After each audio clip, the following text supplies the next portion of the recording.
Hello guys and gals, it's Soulfax here and you're watching another War Thunder video. And before we start this video, I first need to apologize for the graphical quality of the clips in this video that are just not up to the already low standards that I've set for my channel. So because of just plain old reason that I wanted to get a couple of more frames in this video, I decided to run this replay at ultra low quality. And although I did play this match at ultra low quality, I don't play usually at ultra low quality. Now the reason why I played at ultra low quality, did I just say ultra low quality like 5 times in a row? I might have. The reason why I play at ultra low quality is because I get a couple of more frames, especially in air simulator battles. And when I don't get those frames, when I don't play at ultra low quality, my frame rate is around 22 to maybe 25 frames per second at the most in air simulator battles. And for some reason, when the frame rate is under 30 frames per second, I get some weird mouse lagging, and the mouse inputs, because I'm flying on keyboard and mouse configuration, the mouse inputs that I make just do not translate well into the movements of the aircraft. So it's very hard to play, so I decided to switch down to ultra low quality. And again, for the purpose of this video, to get a couple of more frames, I am going to record this video ultra low quality. So again, I apologize for that and I hope you can forgive me. But anyhow, let's get to the replay itself. So I'm flying in the Junkers 87 D5 Stuka. This is the second version of the Stuka that has been modified for ground attacking instead of just dive bombing duties. In the past, I've made a couple of videos concerning the Stukas and I've talked about them at length, so I want to kind of just not do that in this video. Even though the replay is not all that interesting, I'm just doing the regular Stuka stuff, as in ground attacking and trying to bomb bases. But I don't want to make this video in a big whine video when I just go over the Stuka and all the flaws that it has and all the historical inaccuracies that are present on this vehicle in a game that prides itself in historical accuracy. But one thing that I need to say is that the Stuka has never been a very durable aircraft, or at least in game. In real life it has been an extremely durable aircraft. What's with my English today? I don't know. But in the game, this thing dislikes staying in one piece, and just like my dreams, it falls apart at the slightest provocation. And it's extremely annoying considering this aircraft could take one hell of a beating in real life. But okay. I said I'm not going to talk about the flaws of this aircraft. I'm just going to talk about this aircraft in an environment that I have not tested it yet, and that is enduring confrontation. Now, in enduring confrontation, to which I'm going to be referring as EC for the rest of this video because it's simpler to say than enduring confrontation. So if you've been paying attention to the minimap, you might have seen me going towards one of those randomly generated battles that spawn alongside the front lines. And these battles, while they're a relatively new addition to enduring confrontation, they were something that I've been just waiting and hopelessly wanting Gaijin to add enduring confrontation, because finally, after playing this game mode for months, I finally have a reason to get in my Stuka and fly around and try to actually help win the match. But still, while I was doing this, I started thinking, should I really fly the Stuka? Because in retrospect, there is absolutely no reason for me to fly the Stuka over some other aircraft that can still carry 1 ton of bombs. Now let's just talk about that for a minute. The Stukas aren't the most competitive aircraft in War Thunder, that is no big secret, and I will not argue that they're very competitive because they're really not. The Stukas are one of the slowest aircrafts tier for tier and one of the weakest aircrafts tier for tier in War Thunder. Now, I know there's a lot of people who can make Stukas work, and I am actually one of those people because I love flying this plane and I've gotten the hang of it recently. But the reality is this is not a very good plane, and the reason why it's not a very good plane is because it's a pre-war design. Now, you might be thinking to yourself, well, the BF-109 is a pre-war design and look at how good that aircraft is. Well, there's a difference between the BF-109 and the Stuka because the BF-109 was designed around the late 1930s. And the Stuka was designed in the early 1930s and it was designed to meet the specifications of that time. In the early 1930s, more specifically in 1932 when the Stuka was designed, the norm were biplanes and their speed of under 400 kilometers an hour.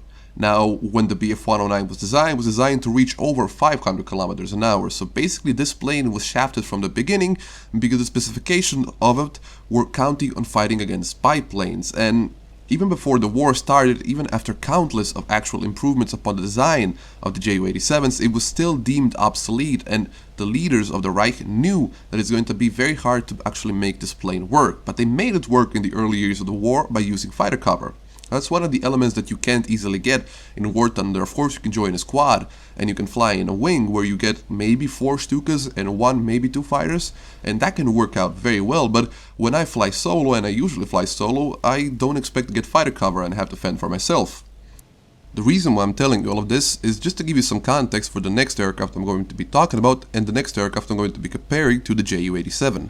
Now this next aircraft fulfills virtually the same role as the Ju-87 in any EC match, but it's a much better alternative, a much more competitive aircraft, and a better aircraft in almost every aspect than the Ju-87. That aircraft is the Messerschmitt 410 Hornet. Now, some of you right off the bat might be saying to yourself that it's not fair to compare these two aircrafts because while the Ju-87 was built pre-war in 1932, the Messerschmitt was built during the war. It was built under very different circumstances. It was built for a relatively different use than the Ju-87, but in war thunder they fulfill the same purpose. They are both ground-pound aircrafts and both of them can engage bombers after they've dropped their payload. Now, the reason why I'm comparing these two aircrafts, because in War Thunder, for some reason that I just cannot put my finger on, these aircrafts are separated but only 0.4 battle rating, which means that both of these aircrafts, if the lineup is positioned correctly before you enter a enduring confrontation match, you can spawn at the beginning of every enduring confrontation match. And that begs the question, why would you ever fly a Ju-87 over a 410 Hornet? And before I try to answer that question, did you just see what happened? So I skipped over to the next clip where I was flying over the base that I was going towards after I spawned and saw that the battle was over. And when I went over that base and I started diving, you might have noticed that on the minimap the base disappeared. And after I dropped my bombs, the bombs exploded directly on top of the base, which I confirmed by looking backwards. And yet the base just disappeared and I got no credit for destroying the base, even though 1 ton is enough to destroy that base. What basically happened is there is a bug in enduring confrontation when a base has been destroyed, but because of some reason, which I don't know what it is, the base decides to stay on the minimap, and the only way to confirm if the base is actually still there is to go to the map menu, open the map, and look at the objectives. If the base is listed in the objectives, you can destroy it. If the base is not listed in the objectives, it's a bug. But back to the question at hand, is there any reason to fly the Ju-87 over the Messerschmitt 410? Rationally and reasonably, no, there is not a single reason to fly this aircraft over the Messerschmitt 410. If you want to win the match, at least help to win the match, and destroy as many ground and air targets as possible, fly the Messerschmitt 410. If you enjoy the sound of your crew screaming while they crash to the ground, drive the Ju-87. That's as simple as it is. Now, it used to boggle my mind why these aircrafts are so close in battle rating while they fulfill the same purpose, but one is so much better than the other, and I came to a few conclusions. Now, firstly, the Ju-87, however you look at it, whichever aircraft you compare it to that has a similar role, this is a bad aircraft. This is a below average aircraft, and it's such a below average aircraft that even if you put the Ju-87 D5 at battle rating 1.0, it's still not going to be the best aircraft at that battle rating. So one of the simple answers is this aircraft is so bad and fulfills such a narrow purpose in War Thunder that it's not worth flying it without fighter cover. And yes, the Ju-87s can work with fighter cover, but is it really worth it?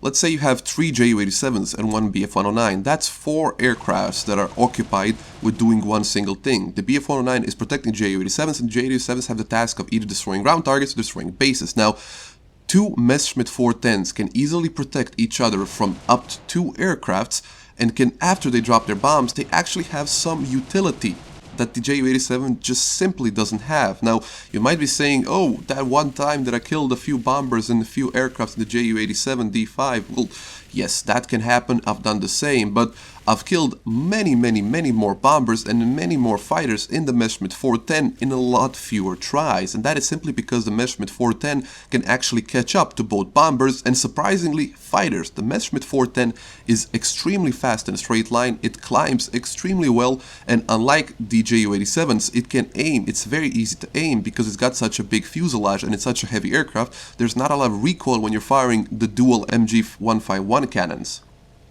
The second reason why I think Gaijin is keeping these two aircraft at such a similar battle rating while one of them is so much better than the other is because if you increase the battle rating of the Messerschmitt 410, you're not going to achieve anything other than neutering the aircraft. Now, the Messerschmitt 410 can easily catch up to to every bomber at this battle rating at 3.7, and can catch up if given the altitude advantage to most fighters, and it's a very good aircraft even at fighting fighters. But if you bump it up, if you bump up its battle rating to, let's say, 4.7, a 1.0 battle rating increase, you're going to effectively destroy the plane's viability, because at that battle rating it's going to struggle to actually catch up to most of the bombers, and it's going to be impossible for this aircraft to catch up to most of the fighters in level flight. And not even talk about the fact that while the two 30mm cannons in the rear sound good, they're very hit and miss, and when you're shooting at anything that's not a very light fighter, you're not going to be able to kill them before they kill you. And at 4.7 battle rating, most of the fighters have 2 or more 20mm cannons equipped on them. So basically, both of these planes are such a similar battle rating because they don't have anywhere else to go. And that is a story for a lot of aircrafts in War Thunder, but a lot of aircrafts in War Thunder are just simply under-tiered or over-tiered. But some of the aircrafts are under-tiered and over-tiered simply because there's nowhere else to put them without ruining some other aircraft or ruining the aircraft that you're putting somewhere else. After hearing all of that, I hope you understand why this aircraft is where it is in the battle rating system. Now, that begs the question, what can Gaijin do to make this vehicle viable again, as it was viable in World War II?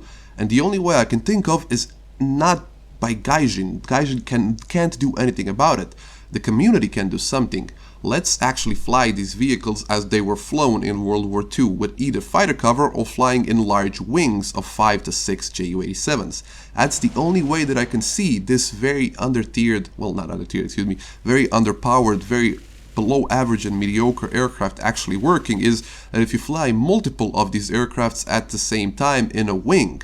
That's the only way that I can see them work, and that's how they worked in World War II. You would either have both a very big wing of Ju-87s that can protect each other with their both defensive armament and forward-facing armament, or you had a smaller wing of Ju-87 with some air cover by fighters and heavy bombers, heavy fighters, not heavy bombers. And other than that, there's absolutely nothing in my mind that I can think of right now that Gaijin or us can do to make this aircraft more viable. And I really do love this aircraft and I would love to fly it more, but still my logic and my wish to win every match that I play dictates me to play the Messerschmitt 410 a lot more than the Ju-87. That being said, I want to invite every single Ju-87 enthusiast who wants to fly this plane but just can't bear crashing and burning all the time to join me. My name is Soulfax in the game. Just add me and I will fly Ju-87s with you all day long, because I love flying these planes and I want to fly them successfully, so feel free to add me. And that being said, this video is over. My name has been Soulfax, hope you enjoyed the video, and I will see you next time, actually on Friday, because that's the second episode of War Thunder Weekly. I'll see you then.